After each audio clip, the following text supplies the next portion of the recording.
बिस्मिल्लाह रहमान रहीम। शुरू करता हूँ अल्लाह के पाक नाम से जो बहुत बड़ा मेहरबान नहायत रहने वाला है। दोस्तों, बहनों, भाइयों, बुजुर्गों, अस्सलाम वालेकुम वरहमतुल्लाहि वबरकातुहू। तारीख इस्लाम में हजरत खालिद बिन वलीद की किस्त नंबर 102 में हम आपको खुशामदीद कहते हैं।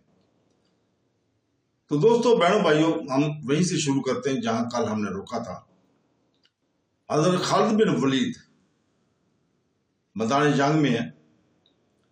मसरा बिन हारसा भी वही है। और मसरा बिन हारसा ने कहा, इब्ने वलीद, तुझ पर अल्लाह की रहमत हो, तूने जैसा कहा है तुझे वैसा ही नजर आएगा। क्या तू मुझे इजाजत देता है कि मैं अपने दस्ते में चला जाऊं? मैं तुझे अल्लाह के सुपुर्द करता हूं, हारसा के बेटे। हजरत खालिद बिन वलीद ने कहा, जा मैदान जंग में मैं मिलेंगे या मैदान हशर में। मसना ने घोड़े को ईड़ लगाई और पलक झपकते नजरों से ओझल हो गया। इसके साथ इस आतश परस्त कमांडर का घोड़ा भी था जिसे इसने कत्ल कर दिया था, और यह घोड़ा हजरत खालिद बिन वलीद के लश्कर को दे गया था। वो इतनी थोड़ी तादाद में और इतने महदूद वसैल के भरोसे मदीने के मुजाहिदों इस लश्कर पर हमला करने जा रहे थे जिसकी तादाद इनसे 3 गुना से भी ज्यादा थी और जिसकी हथियार भी बेहतर थे, और जिनके सर लोहे की खोलों से और चेहरे लोहे के जंजीरों से ढके हुए थे। इनकी टांगों पर जानवरों की मोटी और खुशक खाने के खोल चढ़े हुए थे। मुजाहिदीन के दिलों में कोई खौफ ना था, ज़हनों में कोई वहम और वसवसा ना था। इनके सामने एक पाक और अजीम मकसद था। इनकी निगाहों में इनके अल्लाह और रसूल पाक सल्लल्लाहु अलैहि वसल्लम अपने मजहब की अजमत थी। अपनी जानों की कोई अहमियत ना थी, सिवाय इसके कि इनकी जान अल्लाह ताला की दुई है और अल्लाह ताला के रहम पर और राह में ही कुर्बान करना है। अपनी जिंदगी देकर वो इस्लाम को जिंदा रखने का अहद किए हुए थे। वो घरों से, अपनी बीवियों से, अपनी माओं से, अपनी बहनों और अपने बेटों से, अपनी बेटियों से दूर ही दूर निकलते जा रहे थे। इनके शब रोज खाक और खून में गुजर रहे थे। जमीन इनका बिछौना थी और ऊपर आसमान था। बादल की चट्टानों से टकराना, कुफर के तलातम को चीरना और दुश्मनाने दीन के अज़ैम को कुचलना इनकी इबादत थी। इनकी जबानों पर अल्लाह ताला का नाम था, और वो तलवार का वार करते थे तो अल्लाह का नाम लेते थे, और तलवारों से कट कर गिरते थे तो अल्लाह का नाम लेते थे। जख्मी होते तो अल्लाह ताला को पुकारते थे। लारैब ईमान की पुख्तगी और जज्बे की दीवानगी इनके इख्तियार में थे, और यही इनका ढाल थे। वो इस वक्त दुश्मन के सामने पहुंचे जब दुश्मन का दोपहर का खाना तैयार हो चुका था, और इनके सलार जाबान के हुक्म से लश्कर के लिए खास खाना तैयार किया गया था। मुर्रख तबरी, इब्ने हिशाम और मोहम्मद हुसैन हैकल लिखते हैं कि फारस की फौज को सांडों की तरह पाला जाता था। सिपाहियों को मुर्गन खाने खिलाए जाते थे। फारस की शहनशाहों को असूल बल्कि अकीदा था कि मजबूत और मुतमिन फौज ही सुल्तानत तख्त ताज की सलामती की जामन होती है। फारसी सलार जाबान ने इससे ज्यादा मुर्गन और पुरतकल्लफ खाना तैयार कराया था जो फौज को आम तौर पर मिला करता था। इस खाने का जिक्र तारीखों में भी आया है। बेशुमार जानवर ज़बह कर दिए गए थे। गोश्त के अलावा कई चीजें पकाई गई थी। मौरखों ने लिखा है कि जाबान अपने लश्कर की खातर तवाज़ा कर रहा था कि सिपाही खलूस दिल से लड़ेंगे और अच्छे से अच्छा खाने के लिए जिंदा रहेंगे। खाना चौंके खास था, इसलिए इसकी तैयारी में मामूली से ज्यादा वक्त भी लग गया था। दिन का पिछला पहर शुरू हो चुका था जब खाना तैयार हुआ। लश्कर भूख से बेताब हो रहा था। जब लश्कर को इतला दी गई कि खाना तैयार हो गया और लश्कर खाने के लिए बैठ जाए, ऐन इसी वक्त गश्ती संतरी ने इतला दी कि मुसलमानों की फौज सर पर आ गई है। हजरत खालिद बिन वलीद अपने इस मकसद में कामयाब हो गए थे कि दुश्मन को इनकी आमद की खबर कब्ल अज वक्त ना हो,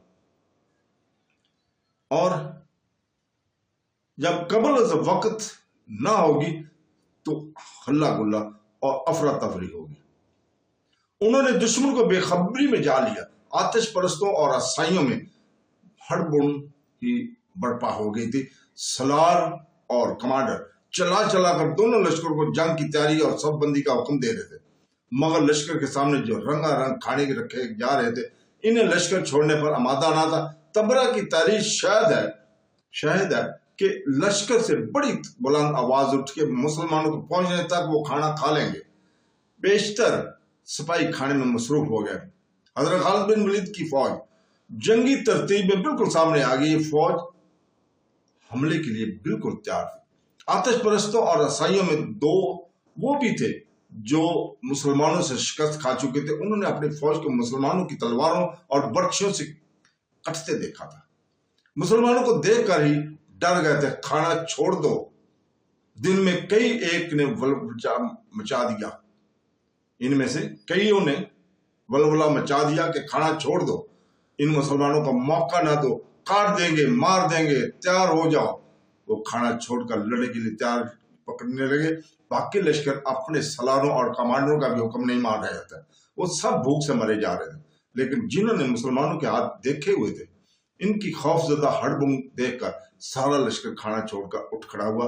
मदीने की मुजाहिदीन और आगे चले गए। हजरत खालिद बिन वलीद इन्हें अहकाम दे रहे थे। दुश्मन ने अभी घोड़ों पर जीने कसी थी और सारे लश्कर को जरा पहनी थी। जाबान ने मोहलत हासिल करने के लिए यह तरीका अख्तियार किया कि इस दौर के रिवाज के मुताबिक असाइयों के सरदार अब्दुल सऊद अजली को जाती मुकाबले के लिए आगे कर दिया। किस में हिम्मत है जो मेरे मुकाबले के लिए आएगा? अब्दुल सऊद ने अपने लश्कर से आगे बढ़कर मुसलमानों को ललकारा, जिससे मेरी तलवार से कट कर मरने का शौक है वो आगे आ जाए। मैं हूं वलीद का बेटा। हजरत खालिद बिन वलीद ने नियाम से तलवार निकालकर बुलंद की और घोड़े को एड़ लगाई। मैं हूं जिसकी तलवार तुझ जैसों के खून की प्यासी रहती है घोड़े की पीठ पर, और अपना नाम पुकारा। मैं हूं अब्दुल सऊद अजली। इसने बुलंद आवाज से कहा, नाम अजलान का बुलंद होगा। हजरत खालिद बिन वलीद का घोड़ा इसके करीब से गुजर गया, आगे जाकर मुड़ा और हजरत खालिद बिन वलीद ने तलवार तान ली। अब्दुल सऊद ने भी तलवार निकाली। हजरत खालिद बिन वलीद ने दौड़ते हुए घोड़े इस पर वार किया, लेकिन जो ये वार खता गया। अब्दुल सऊद ने भी हजरत खालिद बिन वलीद की तरफ घोड़ा दौड़ाया और एक बार फिर दोनों सवार आमने सामने आए। अब के अब्दुल सऊद ने वार किया। हजरत खालिद बिन वलीद ने वार इस तरह रोका कि इसकी तलवार अब्दुल सऊद की तलवार के दस्ते पर लगी। जहां इस असाई सरदार का हाथ था, इसके इस हाथ की 2 उंगलियां के ऊपर के हिस्से कट गए। तलवार इसके हाथ से गिर पड़ी और अब्दुल सऊद के भाग कर निकलने की बजाय बुलंद आवाज में कहा, इसे बर्छी दी जाए। इसके लश्कर में से एक आदमी निकला जिसके हाथ में बर्छी थी। वो दौड़ता हुआ अपने सरदार की तरफ आया। हजरत खालिद बिन वलीद ने इसका रास्ता रोकने के लिए घोड़े का रुख इसकी तरफ कर दिया। आदमी प्यादा था। इसने खालिद बिन वलीद से बचने के लिए बर्छी अपने सरदार की तरफ फेंकी। हजरत खालिद बिन वलीद पहुंच गए थे। बर्छी आ रही थी जिसे हजरत खालिद बिन वलीद के सर के ऊपर से गुजरना था। अब्दुल सऊद ने बर्छी पकड़ने के लिए दोनों हाथ बुलंद कर रखे थे। हजरत खालिद बिन वलीद बर्छी को तलवार मारी। बर्छी कट कर तो न सकी, लेकिन इतना मकसद पूरा हो गया, बर्छी रास्ते में रुक गई और गिर पड़ी। हजरत खालिद बिन वलीद घोड़े का रुख अब्दुल सऊद की तरफ कर दिया। अब ये शख्स वार से सिर्फ बच सकता था, वार को रोकना अब इसकी बस की बात नहीं थी। हजरत खालिद बिन वलीद बगर्ज़ तमाशा इसे उधर उधर भगा रहा था। इब्ने वलीद, खालिद के एक सलार ने बुलंद आवाज से कहा, इसे खत्म करो, दुश्मन तैयार हो रहा है। हजरत खालिद बिन वलीद ने घोड़े की रफ्तार तेज करके और असूद के करीब से गुजरते तलवार बर्छी की तरह मारी। अब्दुल सऊद ने घोड़े के एक पहलू पर झुककर बचने की कोशिश की, लेकिन हजरत खालिद बिन वलीद की तलवार इसके दूसरे पहलू में उतर गई। अब्दुल सऊद संभल गया, लेकिन वो भागा नहीं। हजरत खालिद बिन वलीद अब पीछे से आकर इस पर ऐसा वार किया कि इसकी गर्दन इस तरह कटी के सर ढलक कर एक कंधे पर जा निकला। गर्दन पूरी नहीं कटी थी। इधर असाइयों का सरदार अब्दुल सऊद घोड़े से गिरा और दरिया फरात की तरफ से बेशुमार घोड़ों की दौड़ने की शोर सुनाई दी। घोड़े सर पर दौड़े आ रहे थे। इस पहलू में असाइयों का लश्कर था। घुड़सवारों के हाथों में बर्छियां थी। घोड़े असाइयों के लश्कर में जा घुसे और सवारों की बर्छियों ने इन्हें छलनी करना शुरू कर दिया। असाइयों की तवज्जो सामने मुसलमानों की तरफ थी और वो मुकाबले के लिए संभल न सके। मैं हूं हारसा का बेटा मसना। इस शोरो घोल में एक ललकार सुनाई दी, हम भी तुम में से हैं, मैं हूं मसना बिन हारसा। ये मसना का सवार दस्ता था जिसे इसने हजरत खालिद बिन वलीद को बताकर लश्कर से अलग रखा था। वो छापा मार जंग लड़ने का माहिर था। इस जंग में लड़ाई का यह तरीका बेहद जरूरी था। वजह यह थी कि यह मैदान जंग मुशक्कल 2 मील वसी था। इसकी दाएं और बाएं दरिया था। खालिद ने पहले ही कह दिया था कि इस मैदान में वो अपनी मखसूस जंगी चालें नहीं चल सकेंगे। अपने सलारों से उन्होंने कहा था कि आमने सामने की लड़ाई में वो सिर्फ इस सूरत में कामयाब हो सकते हैं कि दुश्मन पर बहुत तेज और शदीद हमला किया जाए, बल्कि हमला मौज ही हो लेकर, यानी एक दस्ता दुश्मन से टक्कर ले कर पीछे हटे और दूसरा दस्ता हमला करे। हजरत खालिद बिन वलीद ने अपने फौज को इसी किस्म के हमलों की तरबियत दे रखी थी और अक्सर इसकी मशक कराते थे। हजरत खालिद बिन वलीद ने हमले का हुक्म दे दिया था और उन्होंने पहलुओं के दस्तों को भी इस हमले में झोंक दिया। हमले की पहली फौज की क़यादत हजरत खालिद बिन वलीद ने खुद की। पहलुओं के सलारों आसम और अदी ने भी अपने अपने दस्तों के साथ जाकर खुद हमला किया।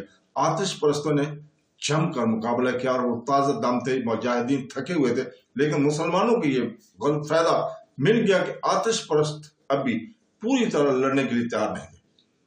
यूरोपीय मौरखों ने साफ लिखा है कि फारस की फौज ज़हनी तौर पर भी लड़ने के लिए तैयार नहीं थी। ये फौज भूखी थी और इसे वो खाना छोड़ना पड़ा था जो इसके लिए खास तौर पर पकवाया गया था। इस खाने को तो उन्होंने मुसलमानों की भी परवाह नहीं की थी। मुसलमानों को इससे पहले हमले में खून की खासी कुर्बानी देनी पड़ी। आतिश परस्तों ने तैयार न होते हुए भी कई मुसलमानों को घायल कर दिया।